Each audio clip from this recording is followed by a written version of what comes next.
Well, good afternoon, everybody. I'll introduce myself. My name is Carrie Leach, and I'm the Community Engagement Core Program Manager for the CURES Center. I'm very excited to be here.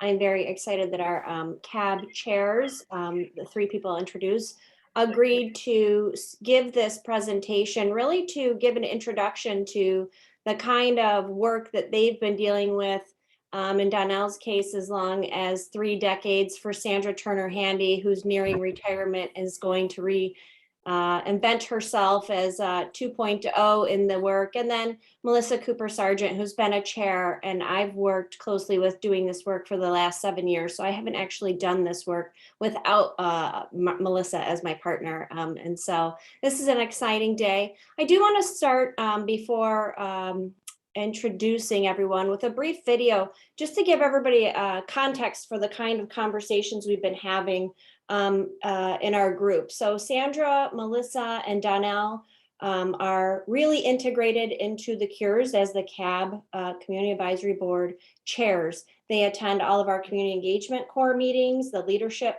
meetings that Melissa Runge-Morris runs each month.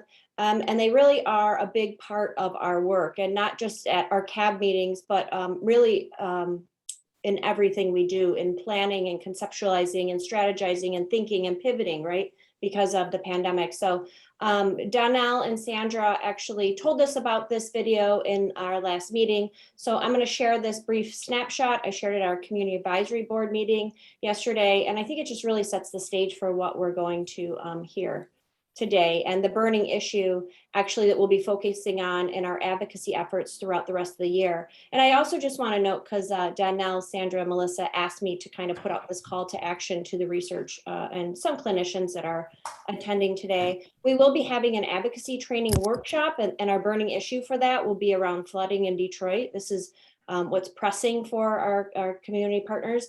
And also then we will do a windshield, environmental health and justice windshield tour. And we're hoping to do that in the spring of 2022. And we would also invite the research community and anyone else that's attending here today to engage us in that work.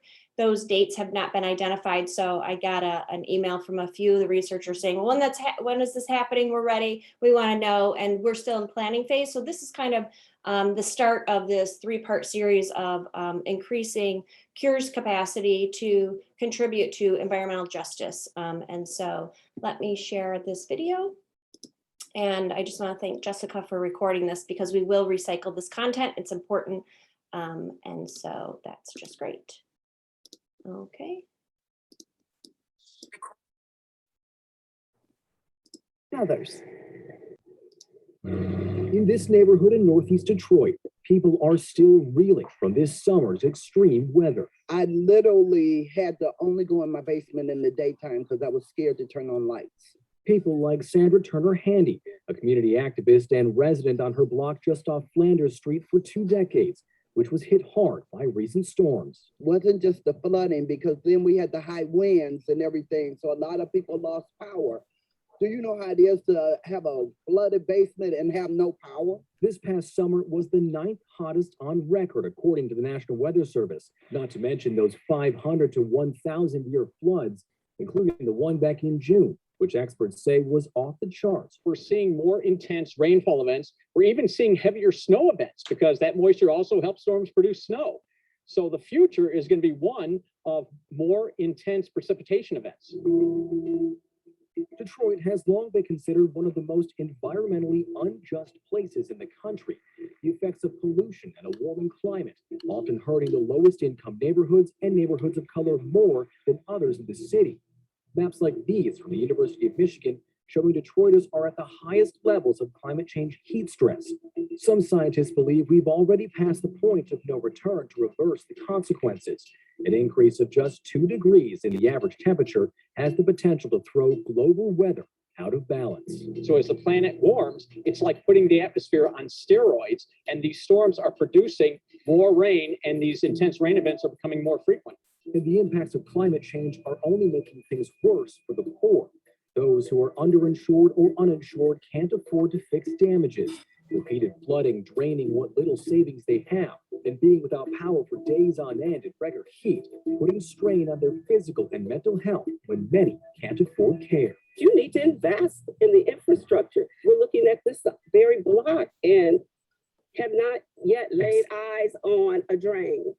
There's not one here. There's not one here on this block. Donele Wilkins has been doing environmental justice work in Detroit since the early 1990s. One of her focuses is on improving infrastructure to help save neighborhoods in poverty from being overwhelmed by climate change. We're going to see people who are not going to be able to be rescued there before their life just kind of gives out. We're talking about the disabled. We're talking about the elderly, for instance. There's only so much you can take. Wilkins says she's hoping for investment from state and federal governments to help stave off the worst effects of climate change.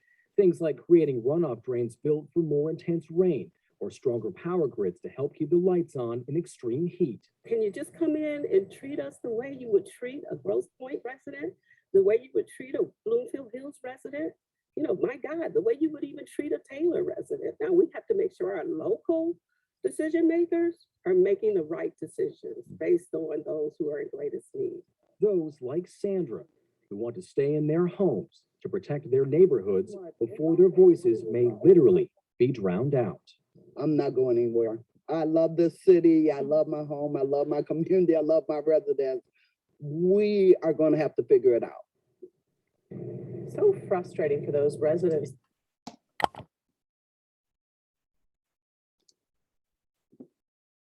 Okay, and back to our agenda. I hope that helps give everybody a context for what we're going to be focusing on for the rest of the year in our own community engagement work. And I just want to, I'm going to be putting links in the chat that all of our speakers will refer to, including that video so you can share broadly. I had a couple of people ask for that link yesterday after our community advisory board meeting.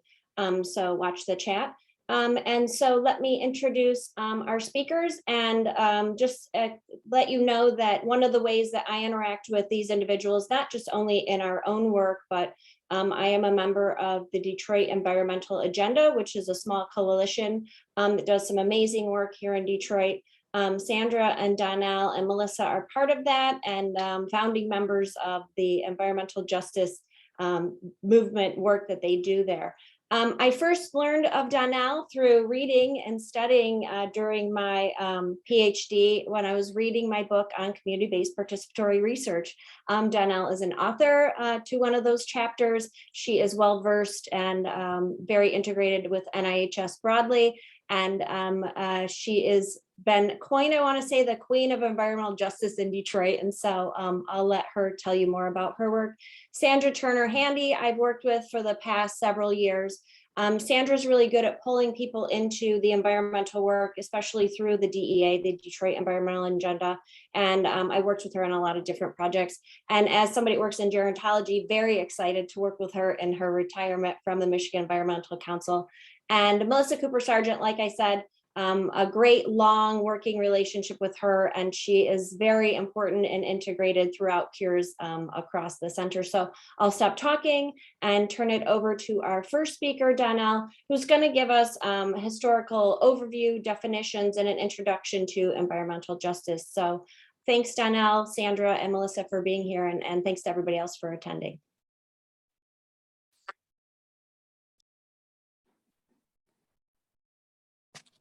Thank you, Carrie. I appreciate that. And I appreciate the opportunity to share a little bit about the environmental justice work that I've been doing.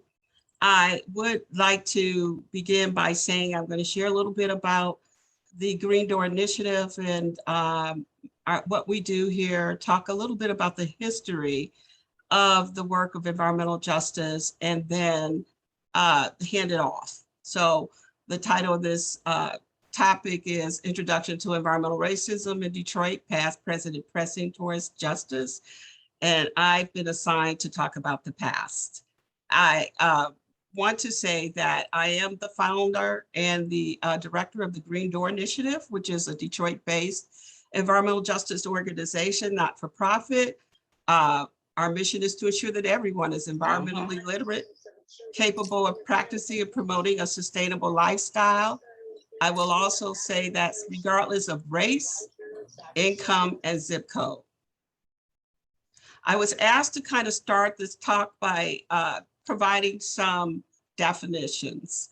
And so first I want to talk about environmental racism. I'm going to ask you to indulge me because I want to read it so I don't miss the essence of this definition, which was offered to us by Benjamin Chavez Jr. Environmental racism is racial discrimination in environmental policymaking. It is racial discrimination in the enforcement of regulations and law. It is racial discrimination in the deliberate targeting of communities of color for toxic waste disposal and the siting of polluting industries. It is racial discrimination in the official sanctioning of the life-threatening presence of poisons and pollutants in communities of color. And it is racial discrimination in the history of excluding people of color from the mainstream environmental groups, decision-making boards, commissions, and regulatory bodies. So what is environmental justice? First, let me say that environmental justice is the thing that we're reaching for to address environmental racism. And let me read that definition for you.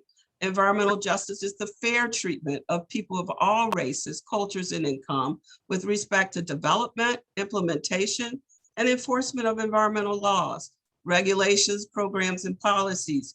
Fair treatment means that no racial, ethnic, or socioeconomic group should bear a disproportionate share of the negative environmental consequences resulting from the operation of industrial, municipal, and commercial enterprises, and from the execution of federal, state, local, and tribal programs and policies. In short, people in our communities simply want equal protection under the law when it comes to environmental protection. I want to dedicate my talk to Xavier Joe. I always do. So if you see me do this before, hey, it's just a reminder why I do the work I do. I want to honor his impact on my life, actually. So Xavier was 10 years old when I learned about him. I never met him. I learned about him because he had passed away, and he passed away because he could not breathe. He could not breathe because he had asthma. And what's important to me is that environmental justice is a very broad kind of concept. So I want to kind of give you an idea of what it looks like to address environmental justice. So his mom did not have access to an automobile. In some places in Detroit, more than 2/3 of the folks in the city do not have access to their own personal vehicle. And some of you may know that public transportation, unfortunately in Detroit, ranks almost at the bottom in terms of being able to access transportation. At this time, when this occurred, there were some issues around whether 911 and emergency vehicles would even respond to a call for something like this. That was going on at that time. The focus was that 911 EMTs were not responding to her call, and she couldn't find anyone to get her to the hospital. Her baby died in her arms in her driveway. And the last thing I understand that he said to his mom was, "It's going to be okay." And I can only think that he was being prophetic when he said that, because he slipped away.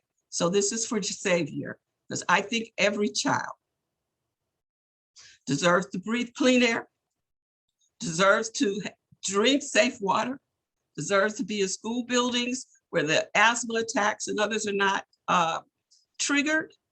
They just deserve to be able to have access to equal protection under the law when it comes to environmental protection. That's why I do this work. So I want to talk a little bit about the birth of the National Environmental Justice Movement. It actually occurred in Warren County, North Carolina, back in the early 1982. Now, a lot of kind of efforts and issues were taking place before then, but this is what is documented as what got the nation to begin to think about these issues.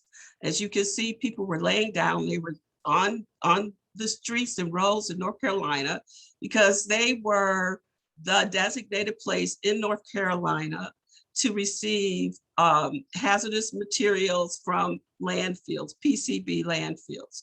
And they were sick and tired of being the designated place for this kind of thing for the entire state. They were rural, they were poor, and mostly Black. It took them 20 years nearly to get any kind of response to clean up the issues that occurred in their community. But one of the things that was important is that they sought help. So one of the activists in this community actually was a member of the United Church of Christ. And she knew that her church had a national effort called the Commission for Racial Justice, addressing racial justice issues. The United Church of Christ Commission for Racial Justice responded to her request and decided that once they visited Warren County, that there must have been similar places like Warren County, North Carolina, across the country. And they commissioned a report. And this is really what has been identified as the milestone for addressing environmental justice nationally: toxic waste and race in the United States. And it's important to talk about race here because what they were able to identify in their research was that race was the #1 factor for locating the worst kinds of polluting activity and land use activities. Race was the predictor, second was income. But it didn't matter in certain places what the income level were among people of color, African Americans. They were often located and co-located near hazardous waste sites, factories, and those kind of things.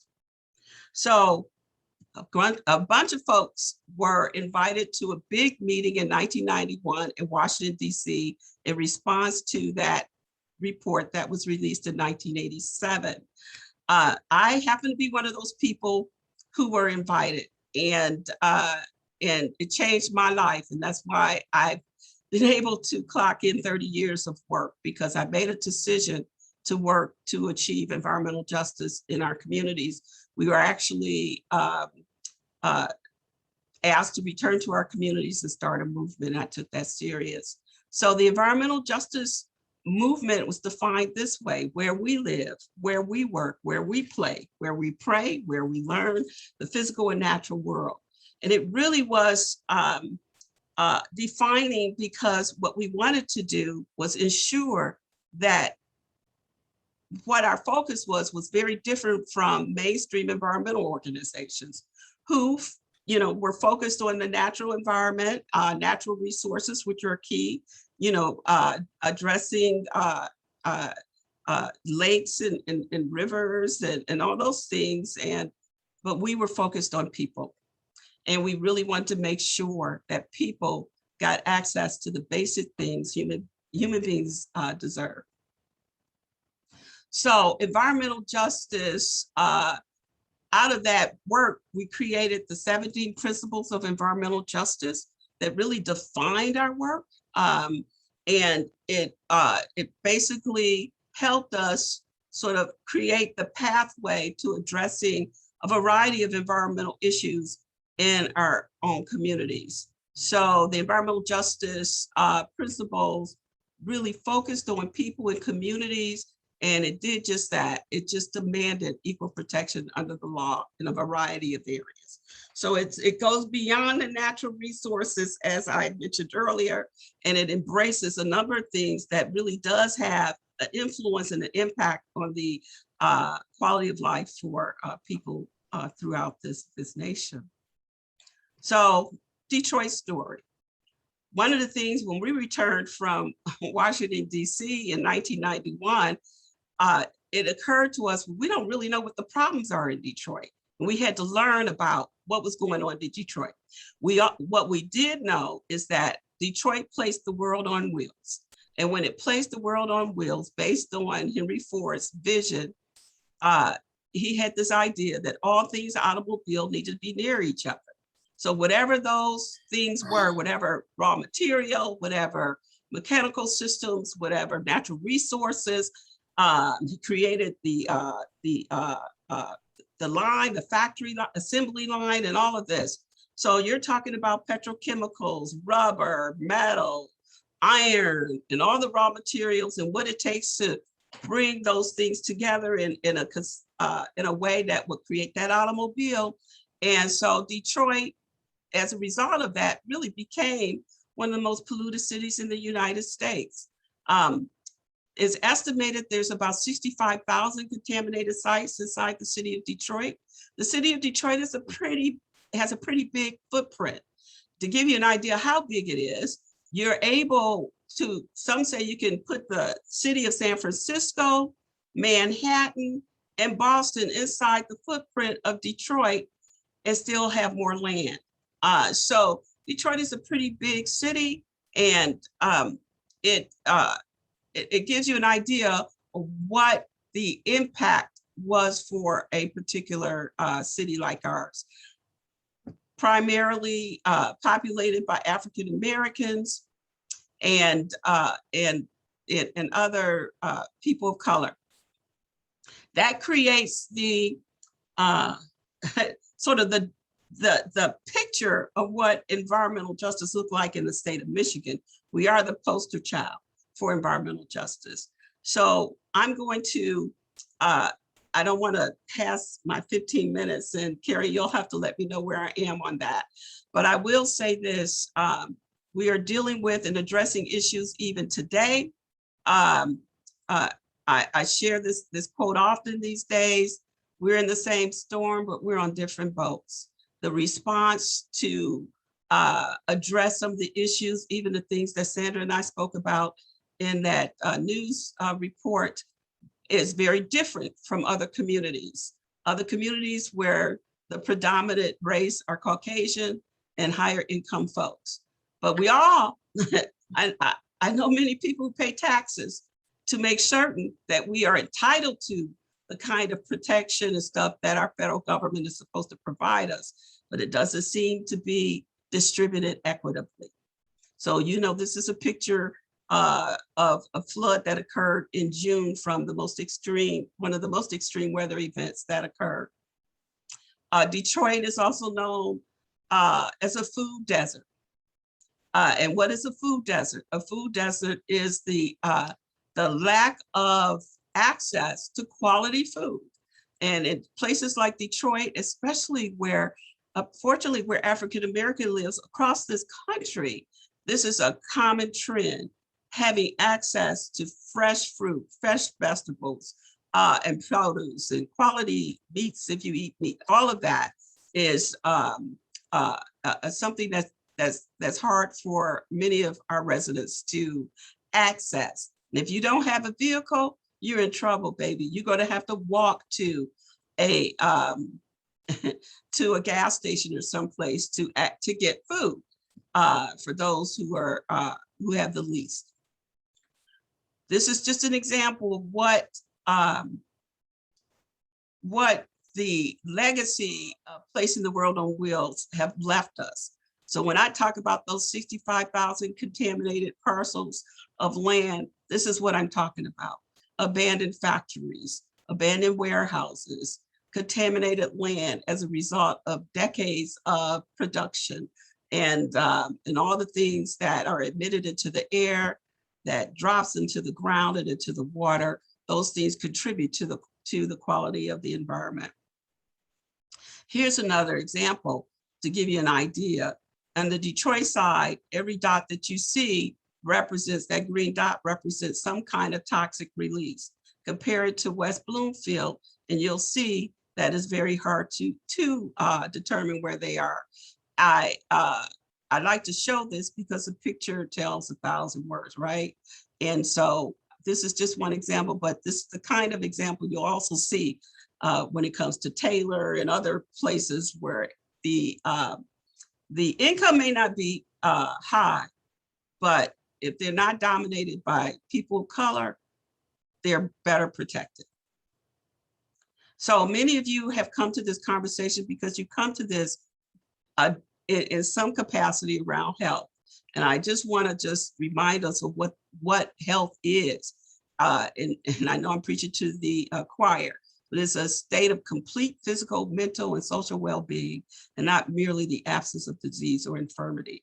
For me, what keeps me going beyond talking about Xavier and children like him is this idea that health has been the driver for us. The idea that folks are not able to reach their capacity to enjoy a quality of life that involves all the things that is required to be a human being, to be able to enjoy life and to pursue the things, pursue happiness and all those skills. If you're not healthy, you can't do it. You're living in a place where you're constantly exposed to environmental issues, poor air quality and all of that, you're going to be impacted. So just a little reminder where we are in Detroit. Unfortunately, we have some of the worst infant mortality rates in the United States, worse than some third world countries. We have one of the highest childhood asthma rates, which is costing this state $88.4 million each year. It's the leading cause of school absenteeism and increase of dropouts. We also are acknowledging that lead level in our community among our children, particularly those 6 and younger, they are particularly vulnerable, has cost our economy $4.85 billion each year. And we also, based on what we know about lead and lead poisoning, there's a lot of conversations about lead lines and Flint water crises and all that kind of stuff. This is a direct pipeline from school to prison. And I have to tell you, that's a huge impact on our social construct, our social network in this city. Everywhere you see a dot is a child with lead poisoning. This was something that was produced by the Detroit Free Press. And that's pretty horrifying to look at that. Things are improving when it comes to childhood lead poisoning. Well, at some point, but now that we see that there's a major need for infrastructure investments and other things to remove old lead lines and what have you, so that our children, for instance, can be in school buildings, and if they need to drink some water, that they can take a drink from a water fountain. In Detroit public schools, those water fountains have been shut down until they're able to invest in a school district-wide or district-wide water filtration kind of system to reduce or mitigate that problem. But it's not just in the homes, it's in the school buildings. And we know that lead impacts the neurological systems, can have an impact on attaining the highest level IQ, and that shouldn't be happening in schools. It's just kind of crazy to me. We know who gets asthma. We know who is addressing, who's influenced by lead poisoning, and they typically are urban poor, at or below the poverty level in certain ethnic minorities. So in Detroit, this is just an example of what happens and what goes into our air. This is Marathon Oil. People live around this facility. They work around this facility, and other facilities like this. This is an area on the southwest side of Detroit, 48217, is inundated. It is the toxic donut of you know, how they're living, what they're experiencing. I will stop here and allow the next speaker to take it from here when it comes to what's going on in the present. Thank you. Thanks so much, Donele, for that. We'll be taking questions at the end. So Sandra Turner-Handy will be speaking next. So I'll turn it over to you, Sandra.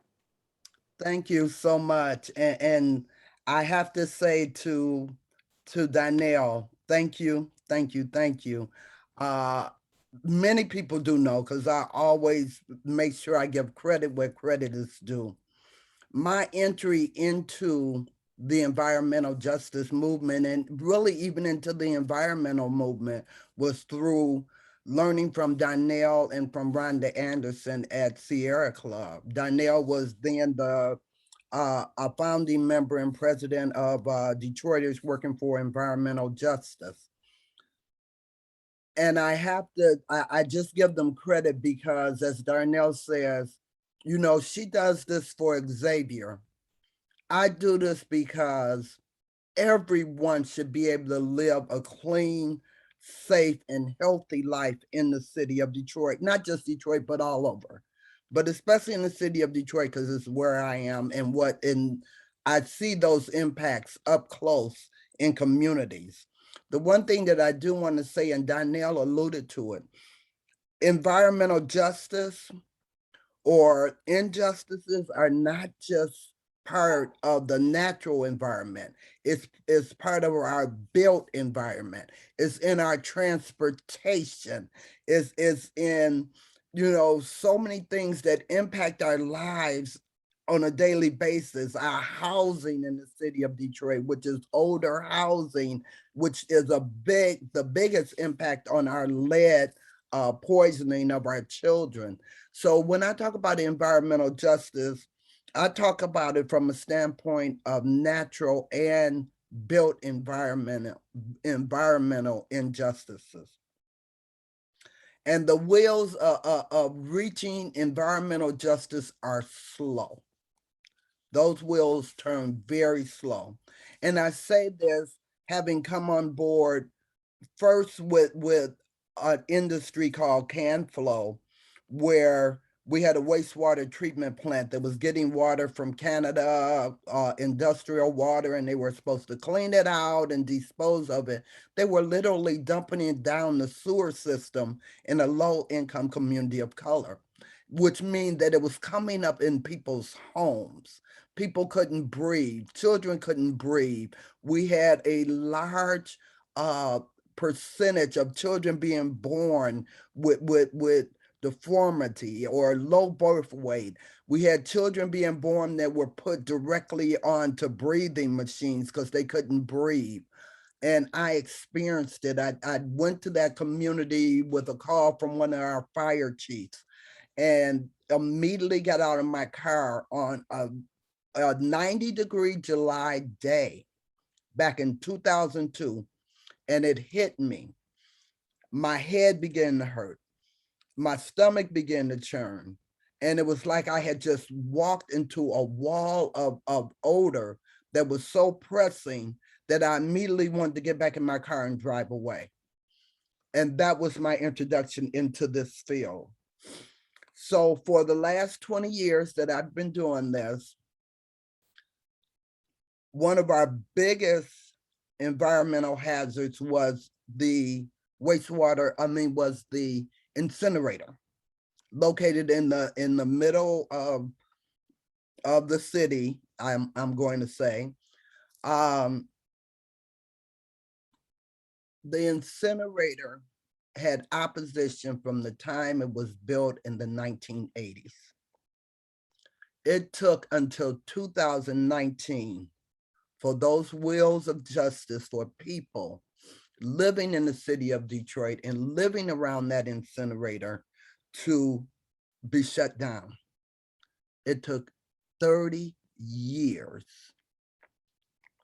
30 years of work by environmental advocates in order to close down the incinerator that was increasing asthma rates in the city of Detroit that were 3 times the average of those in the whole state of Michigan. Can you imagine living in a home where you could not raise your window? And even in speaking with Donelle, she lives in that area. I just found out that she has just opened her windows. Her windows were painted shut to keep the odor out of her house. If you've ever driven the I-94, I-75 intersection, you have smelled the incinerator. And the fact that we didn't have policies around incineration for so many years, and the And our old state environmental group, MDEQ, the Michigan Environmental Department or Quality, I think I got it right. They were never enforcers. They were always, they would find a entity for pollution or being out of attainment, but they were not an enforcer. So this allowed a lot of the polluting facilities to pay the fine and keep doing what they were doing because it was cheaper just to pay the fine. Well, we moved beyond that, and in fighting so hard to close down the incinerator, we were able to get a consent judgment against the facility due to the fact of the number of violations that they were incurring every year. So they were fined to a point of $4,000 for every day that they were out of attainment. We had a 24/7 hotline for residents to call. And MDQ at the time said, the air quality division said 90% of their calls came from people within the area surrounding the incinerator. That helped to spur that consent judgment. So here we are 30 years later, 2019, the incinerator has closed down. That's one environmental injustice in 30 years that we've been able to see. So then we look at the city of Detroit and we remember we're a post-industrial city. So we were, as Donele said, the place to put the automobiles on the map. But then we also had other industry because we were along the Detroit River, which, as we know throughout history, was a transportation route for getting goods in and out. And so we find that a lot of our land within the area of the Detroit River is highly contaminated. I know at one time Donele was working on talking about a Superfund site, the Uniroyal site that sits right on the Detroit River, one of the most highly contaminated sites in the city of Detroit, that is so contaminated, everyone that buys it winds up moving away from that property because they cannot afford to clean it up. And no one is going to take the responsibility of who contaminated it in the first place. But we have families living right down the street. I personally grew up down the street from that site, never knowing it was contaminated, but that was my neighborhood. And we have low income communities sitting right off of the Detroit River that walk by that site, that's living by that site. So, you know, when we talk about environmental justice, we have to look at our city as a whole. We have to look at the policies that impact the constant okay for factories and industries to continue to pollute, you know, the city of Detroit. You know, we had the pet coke incident. We had this sitting on our Detroit River. I mean, understand, this is the water that flows through our treatment system in and out, you know, that we're drinking at home. And we have this dust sitting on our riverfront, and we have rain events and wind events, and it's going into our water. Well, we were able to get a ordinance passed that said that they can no longer store those type of dust particles on our riverfronts. They have to be stored and contained where they're not subject to the weather. We look at the lead poisoning that Donele talked about. We have one of the highest rates of childhood lead poisoning right here in the city of Detroit due to the age of the homes that we have here in the city of Detroit. You know, we just recently, we got an ordinance passed where now all rental properties have to be inspected and lead has to be a part of that inspection. Just last week, they were fighting to move that inspection from 1 year to 3 years. Do you know how many kids can get lead poisoning in a 3-year period that you're not inspecting these homes. So we were able to do a compromise of 2 years, which is so much better than 3 years. Still not the best, but okay, we're taking care of our children. That's the important point, is that we are identifying these homes that need to be abated for lead. Let's look at our transportation system. Donele talked about it not being the best transportation system. It isn't. It isn't. The ability of people to move around the city of Detroit is hampered, and it does impact their quality of life. If they don't have a vehicle, they can't get to a major grocery store, which we don't have any really in the city of Detroit, except for Myers moved in the last few years. But we have grocery stores that are independently owned, and they don't have the best quality of food. You know, for a period, they were shutting down grocery stores because you would walk into them and you could smell the rotten meat as you walked into the store.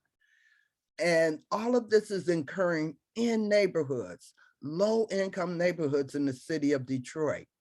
And just the idea that we don't have access to major grocery stores that could provide us with the fresh fruits and vegetables that we need. We find ourselves, a lot of people going to, as Donele said, the gas station, the corner party store, the corner liquor store, and they're buying bananas and apples out of these stores. And this fruit has been there forever. You know, it's not the best quality.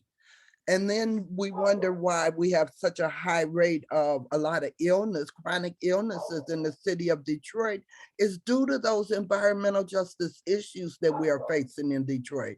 We have a high rate of diabetes. We have a high rate of heart disease. We have high rates of high blood pressure and high cholesterol because we don't have the necessary things that we need in order for us to be a healthy city, for our residents to be healthy. So, you know, the fact that we don't have food and we're considered a food desert started out with, now we have over 2,000 urban gardens and farms within our city limits that are trying to provide this necessary access in order for us to have food sovereignty at TSU has been leading in the city of Detroit. And we wonder why we had Detroit was so highly impacted by COVID. Well, because we have all these underlying conditions that are really mandated by the environment in which we live. You know, so when we look at the present, we look at that, we still got a lot of work to do. We look at the fact that, you know, we're an urban city, you know, one of the largest, at one time, one of the most highly populated cities. We didn't even have recycling in the city. And the only reason we have recycling in our city now is because that was one of the tactics used to help prevent the incinerator from having so much food. We decided we were going to starve the beast by taking those commodities out of incineration and making sure that they went into recycling. But then we found out we're think that we're helping to solve some of these issues of poor air quality in the city of Detroit, and come to find out, yeah, 60% of our trash was going to the incinerator, but 40% of that trash was coming from outside sources, from neighborhoods that don't experience environmental justice. Our suburban communities were trucking in their trash, and it was assisting in creating this increase in asthma and respiratory illnesses. And they didn't even live here, but it was okay for them to truck in their waste. And I say this now since we don't have incineration and most of our solid waste that's not being recycled is going to landfills. I truly hope that we are not creating an environmental justice by putting our trash in someone else's backyard, as it has been done in the city of Detroit for so long. So again, I'm going to say we got a long way to go. I look at our built environment in the city of Detroit. We have an increase in vacant land. We have an increase in vacant properties, open dangerous structures, and all of these things impact our quality of life. As Donele said, you know, when we look at health, we have to not just look at the physical illnesses. We have to look at mental illness and social well-being in the city. And when we look at, you know, the shape that our neighborhoods are in and what people are living with every day, we realize that we have an increase of mental health issues in our city. We have an increase of stress, of living in communities where you can't walk down the street without passing an open, dangerous structure, where our kids grow up and they're afraid to walk to school, you know, because they're scared of being pulled into somewhere. All of these issues are environmental injustices. You know, we often see, you know, we give out these city credits, you know, to polluting industries. Marathon Oil wanted to expand at one time. We gave them a city credit, you know, in order for them to expand their businesses, but we put stipulations on them. They were never fulfilled, you know, and they're still doing what they're doing, polluting area within Southwest Detroit. We look at when the incinerator was operating, we gave them a $4 million credit because they were an obsolete facility, but they were a polluting facility. We didn't put stipulations on it.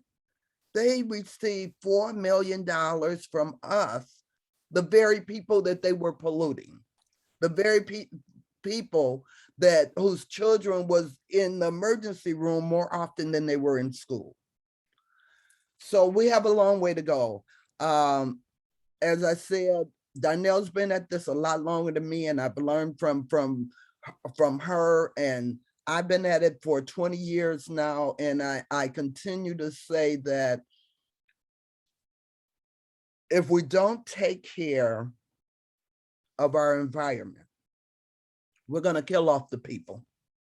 Then who's going to be there to enjoy the environment? So it is the circular motion that, you know, the environment affects the people and the people affect the environment, and both have to be healthy in order for us to become sustainable. So that's my spiel, everyone. Thank you, Sandra. Thanks so much. I have Melissa unmuted and she has her slides queued up and ready to go. We appreciate hearing from you. We hope we'll have time for questions at the end. We have about 10 minutes for Melissa, so we will turn it over to her. Great.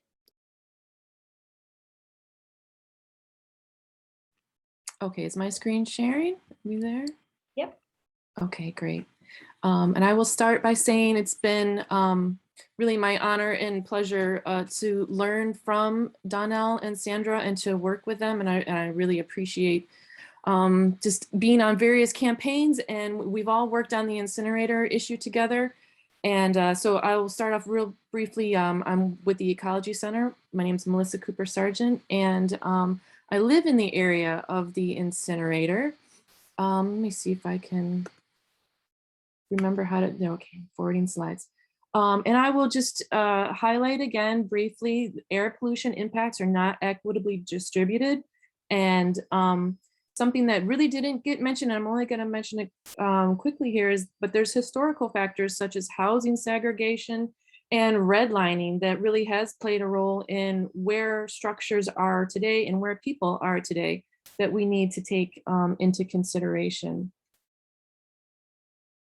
And we know there's been various research that has been done. The University of Michigan and their CAFE program the Community Action to Promote Healthy Environments. They put out a report about 5 years ago, and their findings showed that impacts of poor air quality, and I'm going to focus mostly on air quality, disproportionately fall on poor and minority populations.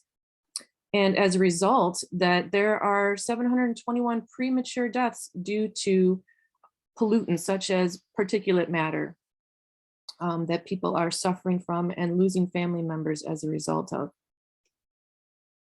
This is a screenshot from the EPA's toxic release inventory, which is TRI, and it shows you polluting facilities. And maps are great, and we've seen some. And here's just another one to show you that you can see that there's polluting facilities, and the darker red is over 1 million pounds of pollutants being released. And so you can see this area here, there's a lot of them, but there's also hotspots over here. This is the area of the incinerator, and that there's a lot of facilities in Detroit that are releasing toxics. And I'm going to lift up the example of the incinerator because it is one that we have worked intensely on and that we know a lot about. But it is, again, just one example. But the incinerator burned trash from Detroit, but also counties throughout the state, and also Ohio and Illinois and Canada. And we raise this up as an environmental, as an issue of environmental racism, because Detroiters paid $25 per ton to send waste to the incinerator. The other communities on average paid about $15 a ton. So we were financially paying more to put our trash in the incinerator. But then on top of that, we paid with our health, $2.6 million per year in health costs related to that facility. And then if you look at the facility and who lives near it, 87% of the people who lived within a mile are people of color. 60% live below the poverty line. And in this area, there's 20% unemployment. Not to mention there's 13 schools, including Go Lightly, which was right across the freeway from the facility, and almost 80,000 children living within 5 miles. And so, as it's been said, Detroit was declared by the Michigan Department of Health and Human Services to be the epicenter of asthma for the state. So the Detroit incinerator was not a good neighbor.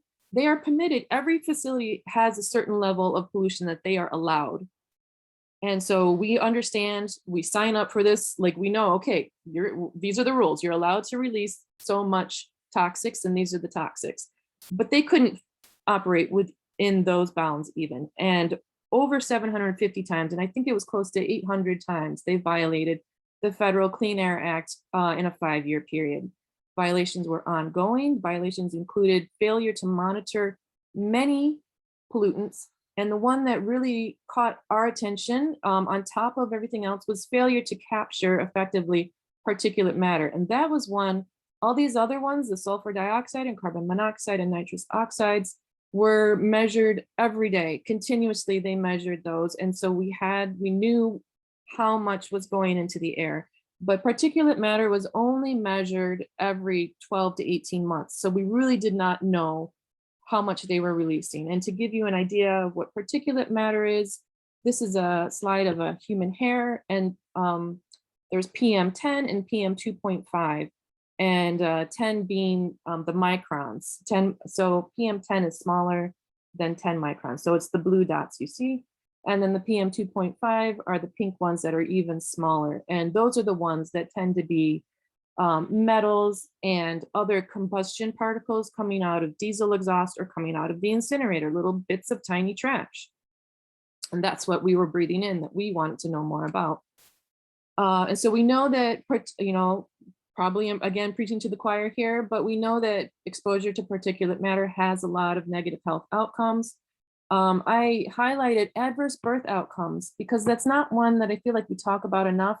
Donele mentioned it, and that Black women in the city of Detroit are, I think, 3 times more likely to have a negative birth outcome. We have a lot of issues with premature births, low birth weight, and infant mortality, and mothers having health issues as well. So we know that PM 2.5 is connected to increased asthma. asthma attacks, decreased lung function, high blood pressure, negative birth outcomes. So I will briefly tell the story. In 2017, the incinerator performed its annual stack test, and they found that there was a hole in one of the stacks that had been releasing particulate matter for we don't know how long. It could have been a year because it had been at least a year since the last time they tested.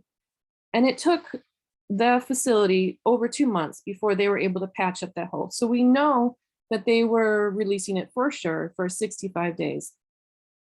The state, as Sandra mentioned, it was not really good about enforcing, and the facility only received one single violation for that 65 days of releasing particulate matter, that above and beyond what they were supposed to be doing.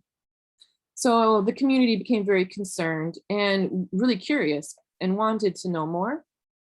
So at the Ecology Center, we've been working with others in the community to set up low-cost air monitors and trying to build a network.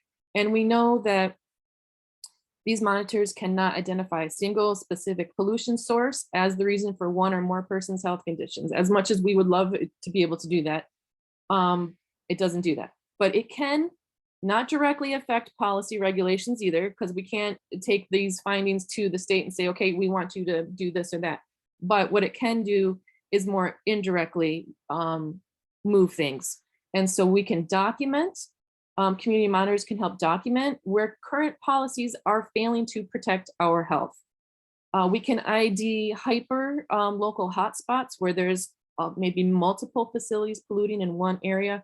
And it can serve as a guidance to the state. We can say, look, we found we found a lot here in this one area. And so we can encourage the state to put state or federal monitors in a certain area, so we can learn more and can push policy that way.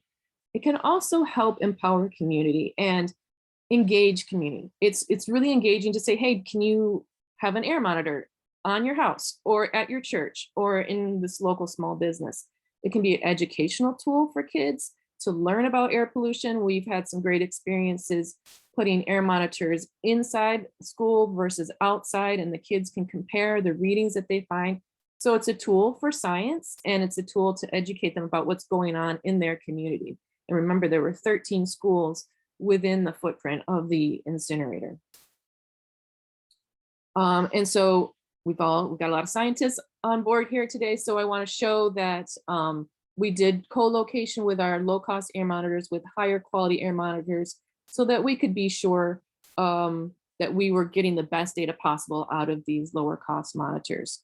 And here's just a little map of some of the monitors that we have. We have more now, but purple air is the one that we've chosen to go with. And this is just a snapshot of one day from one of the readings. Now, this is another TRI map, and I highlight this here because when the incinerator shut down, we said, well, what are some of the other facilities that we should be paying attention to? And we went on the TRI website and we found that the Fiat Chrysler assembly plant had been and continues to be the #1 air polluter in the city. And the red dot they put here is not exactly right. It needs to be a little bit further east, but it's polluting in an area that already has a lot of pollution. And within the past couple years, they have other facilities in, Carrie's raising her hand. Okay, I'm getting close to time.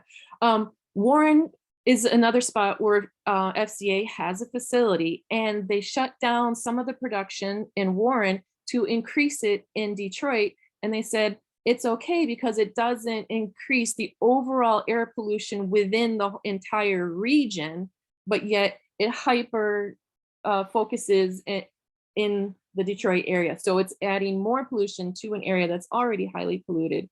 And so we have an air monitor in that area as well. I'm going to skip through some of these here. These are some of the other areas where we have air monitors, including Boggs School, which is within 1.5 miles of the incinerator. And this is a slide to show after the incinerator was shut down, the positive reaction from the community. It's been something, like Sandra mentioned, that people have been working for and praying for decades.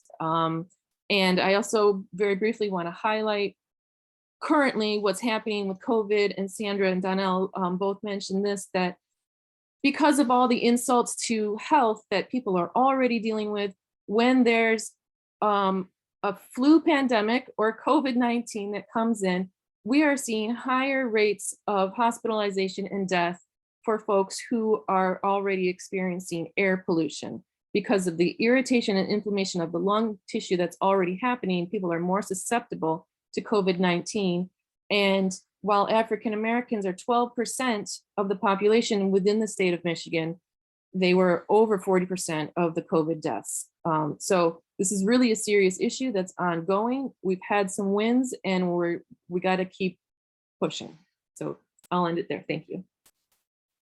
Thank you, Melissa, and thanks for seeing my hand raising there. I want to be respectful of time and thank our speakers. I think we could stay for a few minutes and stop recording, but we do end this seminar series. I've been chatting with Jessica Worley. It concludes at 1:30, so I would say that would conclude our presentations. I think Jessica follows up with a post-event survey. And I would just thank everybody, especially our speakers, for being here today and introducing these concepts and topics to us. This recording will be posted on our CURES website, and we will distribute it in the future. So we'll share slides also. If you have questions or follow up or want to connect with any of our speakers, everybody knows how to get a hold of me. And I just thank you for your time. Donele, Melissa, and Sandra want to stay here for a few minutes and see if we have any after comments. Okay, thanks everybody. We're here if you want to stay.